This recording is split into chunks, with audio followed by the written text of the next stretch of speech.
आणि यानंतर इतर बातम्या पाहणार आहोत ग्रीन गणपती या सेगमेंटमध्ये।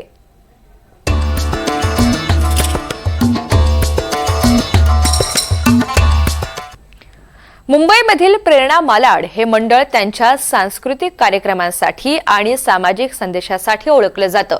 यावर्षी प्रेरणा मालाड सार्वजनिक गणेशोत्सव मंडळानं सुवर्ण महोत्सवी वर्षामध्ये पदार्पण केलेलं आहे आणि याच निमित्तानं या मंडळानं पर्यावरणपूरक मूर्तीची स्थापना केली आहे, जे या वर्षीचं खास आकर्षण आहे।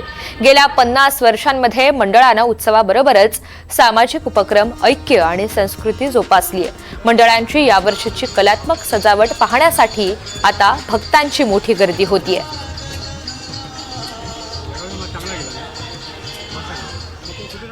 मुंबईमध्ये आणि विशेषतः मुंबईच्या उपनगरामध्ये गणेशोत्सव मोठ्या उत्साहात साजरा केला जातो। जोगेश्वरीमधील मेघवाडीचा राजा या मंडळाचं यावर्षी 61वे वर्ष असून मंडळानं पर्यावरणपूरक कागदी मूर्ती साकारली आहे। हे मंडळ दरवर्षी अनोखे उपक्रम राबवत असतं। लहान मुलांसाठी स्पर्धा, महिलांसाठी विशेष आरती, रक्तदान शिबिर आणि मोफत आरोग्य शिबिर असे विविध कार्यक्रम हाती घेतले जातात।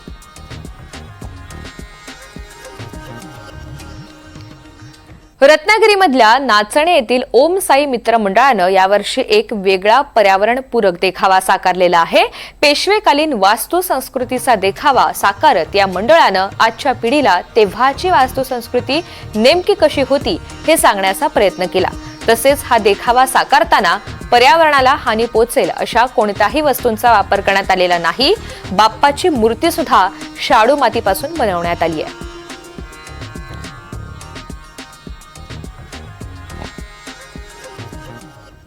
धुळे शहरामधील साक्री रोड भागामध्ये असलेल्या कुमारनगर परिसरामधील कष्टभजन मित्र मंडळ गेल्या 13 वर्षांपासून गणेशोत्सव साजरा करत आहे। मात्र विशेष म्हणजे गेली 13 वर्षांमध्ये एकदा सुद्धा या मित्र मंडळानं प्लास्टर ऑफ पॅरिसच्या गणेश मूर्तीची स्थापना आपल्या मंडळामध्ये केलेली नसून 100% पर्यावरणपूरक अशीच गणेशाची मूर्ती या मंडळाच्या वतीनं साकारण्यात येते।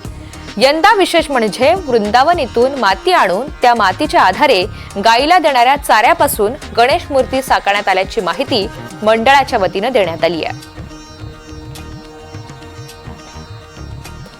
धुळे शहरातील साक्री रोड भागात असलेल्या कुमारनगर परिसरामध्ये कष्टभजन मित्र मंडळाच्या वतीने गेल्या 13 वर्षापासून गणेशोत्सव साजरा करण्यात येत आहे आणि तब्बल 13 वर्षापासून या गणेश मंडळाच्या वतीने 100% इको फ्रेंडली गणेशोत्सव हा साजरा केला जातो। दरवर्षी गणेश मंडळ कष्टभजन जे काही मित्रमंडळ आहे याच्या वतीनं गेल्या अनेक वर्षापासून झाडे लावा झाडे जगवा असा एक सामाजिक उपक्रम राबवण्यात येत असतो। त्या माध्यमातून गेल्या 13 वर्षापासून इको फ्रेंडली, पर्यावरणाला हानी पोचणार नाही, पर्यावरण पूरक असा गणेशोत्सव हे दरवर्षी साजरा करत असतात।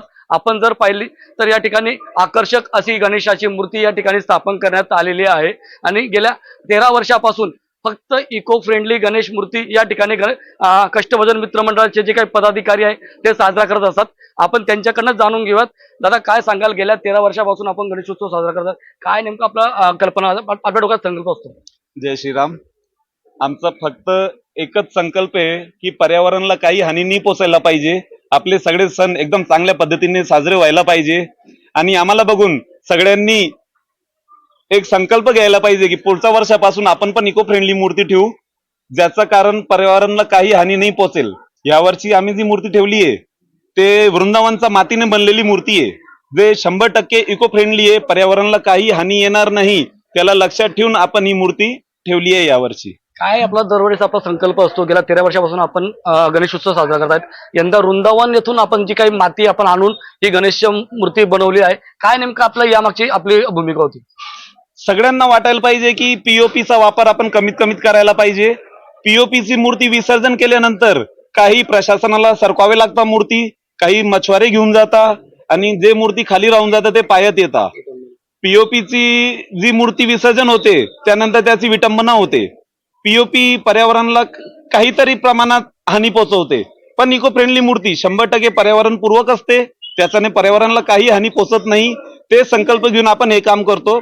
त्यानंतर आपल्या सोबत जेवढे मंडळ जुळलेले आपण सगळ्यांना सांगतो की तुम्ही प्रयत्न करा, पीओपीची मूर्ती न ठेवता पर्यावरणपूर्वक मूर्ती ठेवा। नक्कीच आपण जर पाहिलं तर यावेळेस कष्टभजन मित्र मंडळाने वृंदावन येथून मोठ्या प्रमाणात माती आणून हा गणेशाची मूर्ती या ठिकाणी बनवून घेतली आहे। त्यामुळे 100% इको फ्रेंडली गणेश मूर्ती आहे। ही पाण्यात टाकल्यानंतर काही वेळातच ही विरघळते, असाच दावा मंडळाच्या वतीने करण्यात आलेला आहे। NDTV मराठीसाठी नागेंद्र मोरे, धुळे।